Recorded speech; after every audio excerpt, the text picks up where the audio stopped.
ഉത്തർപ്രദേശിലെ അമേഠി റായ്ബറേലി സീറ്റുകളിലെ കോൺഗ്രസ് സ്ഥാനാർത്ഥികളെ ഇന്ന് പ്രഖ്യാപിക്കും. രാഹുൽ ഗാന്ധിയും പ്രിയങ്ക ഗാന്ധിയും മത്സരിക്കുമോ എന്നതിലാണ് ആകാംക്ഷ.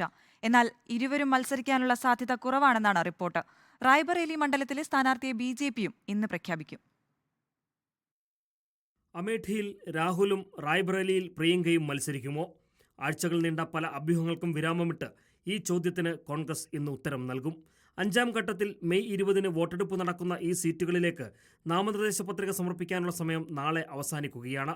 ഇരു നേതാക്കളും മത്സരിക്കുന്നതിനെ ചുറ്റിപ്പറ്റി ചർച്ചകൾ നീണ്ടതോടെയാണ് സ്ഥാനാർത്ഥി പ്രഖ്യാപനം അവസാന മണിക്കൂറിലേക്ക് വരെ നീണ്ടത്. രാഹുലും പ്രിയങ്കയും തന്നെ മത്സരിക്കാൻ വരണമെന്ന് യുപിയിലെ നേതാക്കളും പ്രവർത്തകരും ഒന്നടങ്കം ആവശ്യപ്പെടുന്നുണ്ട്. എന്നാൽ ഇതുവരെ അനുകൂല പ്രതികരണങ്ങളൊന്നും ലഭിച്ചിട്ടില്ല. മത്സരിക്കാനില്ലെന്ന് പ്രിയങ്ക ഏറെക്കുറെ ഉറപ്പിച്ച മട്ടിലാണ്. പ്രചാരണ രംഗത്താണ് പ്രിയങ്കയുടെ മുഴുവൻ ശ്രദ്ധയും. വയനാടിന് ശേഷം അമേഠിയിൽ മത്സരിക്കുക, 2019-ൽ തോറ്റ അമേഠി വിട്ട് റായ്ബറേലിയിൽ മത്സരത്തിനിറങ്ങുക, 2ാം മണ്ഡലത്തിലെ സ്ഥാനാർത്ഥിത്വത്തിൽ നിന്ന് പിൻവാങ്ങുക. രാഹുലിന്റെ കാര്യത്തിൽ ഇതാണ് സാധ്യതകൾ. മത്സരിക്കാൻ തീരുമാനിച്ചാൽ രാഹുലിനും കോൺഗ്രസിനും മുന്നിൽ കടമ്പകൾ നിരവധിയാണ്. 2 ആഴ്ച കൊണ്ട് മണ്ഡലത്തിൽ പ്രചാരണം നടത്തി കളം പിടിക്കണം.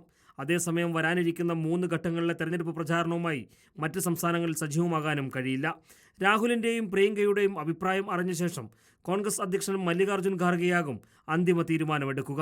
ഇരുവരും മത്സരിക്കാനില്ലെങ്കിൽ ഗാന്ധി കുടുംബത്തിന്റെ ഈ സ്വന്തം മണ്ഡലങ്ങളിൽ ആ മേൽവിലാസത്തിന് പുറത്തുള്ള ആളെ കണ്ടെത്തുകയും വേണം. സ്ഥാനാർത്ഥിത്വത്തിൽ സസ്പെൻസ് തുടരുമ്പോൾ കർണാടകയിൽ തെരഞ്ഞെടുപ്പ് പ്രചരണ തിരക്കിലാണ് ഇന്ന് രാഹുൽ ഗാന്ധി.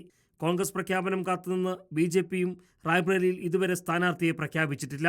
UP ഉപമുഖ്യമന്ത്രി ബ്രജേഷ് പാഠക്, റായ്ബറേലി MLA അദിതി സിംഗ്, 2019-ൽ മത്സരിച്ച ദിനേശ് പ്രതാപ് സിംഗ് ഇവരിൽ ഒരാളാകും ബിജെപിയുടെ സ്ഥാനാർത്ഥിയെന്നാണ് സൂചന. റിപ്പോർട്ടർ, ദില്ലി.